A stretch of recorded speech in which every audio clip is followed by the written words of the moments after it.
Hello, പിന്നെ നമ്മളിതാ ഈ ഒരു ചൂടുള്ള സമയത്തൊക്കെ കുടിക്കാൻ പറ്റിയിട്ടുള്ള ഒരു അടിപൊളി ഡ്രിങ്കിൻ്റെ റെസിപ്പിയാണ് കേട്ടോ ഷെയർ ചെയ്യുന്നത്. നല്ല ടേസ്റ്റി ആയിട്ടുള്ള ഡ്രിങ്കാണ്. അപ്പോൾ നോമ്പ് തുറക്കുന്ന സമയത്തേക്കൊക്കെ നമുക്ക് ഉണ്ടാക്കാവുന്നതാണ്. നമുക്ക് എങ്ങനെയാണ് റെഡിയാക്കി എടുക്കുക എന്നുള്ളതൊന്ന് നോക്കാം. അപ്പോൾ ആദ്യം നമ്മളിതാ ഒരു ബൗൾ എടുത്തിട്ടുണ്ട്. അതിലേക്ക് ഒരു 1/4 കപ്പ് ആപ്പിൾ ഇതുപോലെ ചെറുതായിട്ട് മുറിച്ചിട്ടുണ്ട് കേട്ടോ. അപ്പോൾ അതൊന്ന് ചേർത്ത് കൊടുക്കാം. പിന്നെ ഇതിലേക്ക് ഒരു ചെറുപഴമാണ് എടുത്തിട്ടുള്ളത്. അതും ചെറുതായിട്ട് മുറിച്ചെടുത്തിട്ടുണ്ട്. പഴം എടുക്കുമ്പോൾ നേന്ത്രപ്പഴം അല്ലാത്ത ഏതെങ്കിലും ഒരു പഴം എടുക്കാം കേട്ടോ. പൂവമ്പഴമോ അതുപോലെ മൈസൂർ പഴം എടുക്കാം, റോബസ്റ്റ് എടുക്കാം. ഇതിലേതെങ്കിലും ഒരു പഴം എടുക്കുക കേട്ടോ, നേന്ത്രപ്പഴം വേണ്ട. പിന്നെ ഇതിലേക്ക് നമുക്കിതാ മധുരമുള്ള മുന്തിരി എടുക്കാം. പച്ചമുന്തിരിയിൽ തന്നെ നല്ല മധുരമുള്ള മുന്തിരി നോക്കിയിട്ട് വേണ്ട എടുക്കാൻ വേണ്ടിയിട്ട്. പുളിയുള്ള മുന്തിരി ചേർത്ത് കൊടുക്കരുത്. അതും ഇതുപോലെ ചെറുതായിട്ട് അരിഞ്ഞ് ചേർത്ത് കൊടുക്കാം.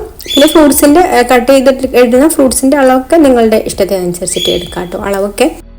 പിന്നെ നമ്മളുടെ വീട്ടിൽ കോക്ടെയിൽ ഉണ്ട് കേട്ടോ. അപ്പോൾ അതിൻ്റെ സൗണ്ടാണ് ഞാൻ ഈ ഒരു വോയിസ് കൊടുക്കുന്ന സമയത്ത് കേൾക്കുന്നത്. അപ്പോൾ ഡിസ്റ്റർബ് ആയിട്ടുണ്ടെങ്കിൽ എല്ലാവരും ഒന്ന് ക്ഷമിക്കണേ.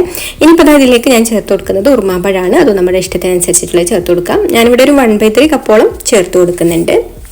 പിന്നെ നമ്മൾ ഈ ഒരു ഡ്രിങ്കിലേക്ക് ഒരുപാട് പാലൊന്നും അങ്ങനെ ചേർത്ത് കൊടുക്കുന്നില്ല കേട്ടോ. വെറും ഈ ഒരു കപ്പിന് 1 കപ്പ് പാല് മാത്രമേ ചേർത്ത് കൊടുക്കുന്നുള്ളൂ. അപ്പോൾ പാല് ഇതിലേക്ക് ചേർത്ത് കൊടുത്തിട്ടുണ്ട്.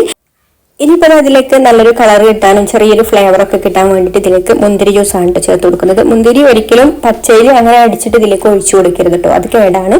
മുന്തിരി എപ്പോഴും ഇതുപോലെ കുക്ക് ചെയ്തെടുക്കണം. മുന്തിരിയും വെള്ളവും പഞ്ചസാരയും കൂടെ ഒരുപാട് നേരം തിളപ്പിച്ചെടുത്തിട്ടുള്ളതാണ് കേട്ടോ. ഇനി ഇത് അരിച്ചെടുത്തിട്ട് നന്നായിട്ട് ചൂടാറി തണുപ്പിച്ചെടുത്തതിന് ശേഷമാണ് കേട്ടോ ഇതിലേക്ക് ഒഴിച്ചു കൊടുക്കുന്നത്. അത് ഒരു ഫ്ലേവറിനും കളറിനൊക്കെ വേണ്ടിയിട്ട് ഒരല്പം ചേർത്ത് കൊടുത്താൽ മതി. ഞാനിവിടെ ഒരു 1/2 കപ്പാണ് കേട്ടോ ചേർത്ത് കൊടുത്തിട്ടുള്ളത്.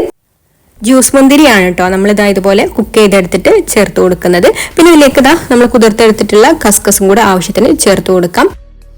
എന്നിട്ട് ഇതിലേക്ക് നല്ല തണുത്ത വെള്ളവും കൂടെ ഒഴിച്ചു കൊടുത്തിട്ട് മിക്സ് ചെയ്ത് കൊടുക്കാം. കുറച്ച് ലൂസായിട്ടുള്ള ഒരു വെള്ളമാണ് കേട്ടോ നമുക്ക് വേണ്ടത്. അപ്പോൾ ആവശ്യത്തിനനുസരിച്ചിട്ട് തണുത്ത വെള്ളം ഒഴിച്ചു കൊടുക്കാം. പിന്നെ മധുരത്തിന് ആവശ്യത്തിന് പഞ്ചസാരയുടെ പൊടിയും കൂടെ ചേർത്ത് കൊടുക്കുന്നത് കേട്ടോ. നമ്മൾ മുന്തിരി തിളപ്പിച്ചപ്പോൾ പഞ്ചസാര ചേർത്ത് കൊടുത്തിട്ടുണ്ട്, പക്ഷേ ഇത്രയും വെള്ളത്തിലേക്ക് അതുണ്ടാവില്ല.